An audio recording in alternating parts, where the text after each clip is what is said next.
Supermarket में छींकते शख्स की एक कंप्यूटर से तैयार की गई तस्वीर है।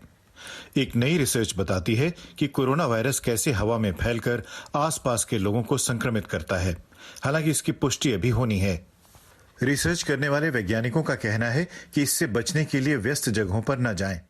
First of all, don't go there if you don't need to go there. अगर जरूरत ना हो तो ऐसी जगह मत जाइए। जितना कम संभव हो उतना जाएं, और जाएं तो वहां ज्यादा ना रुकें।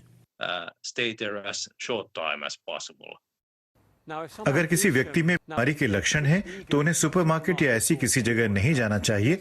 लेकिन अब ऐसे मरीज भी सामने आए हैं जिन्हें संक्रमण तो है लेकिन लक्षण नहीं दिखते हैं। यही कारण है कि अमेरिका और कई दूसरे देशों की सरकारें लोगों से बाहर निकलते वक्त मास्क पहनने के लिए कह रही हैं। मोरक्को में सरकार ने मास्क पहनना जरूरी बना दिया है और ऐसा नहीं करने पर सजा या जुर्माना हो सकता है। लेकिन विश्व स्वास्थ्य संगठन और ब्रितानी सरकार की राय है कि ऐसे उपायों की जरूरत नहीं है। ब्रिटेन में चिंता ये भी है कि अगर आम लोग भी मास्क खरीदने लगेंगे तो डॉक्टरों और नर्सों के लिए इनकी कमी हो सकती है। मास्क लगाने को लेकर वैज्ञानिकों की राय भी बंटी हुई है।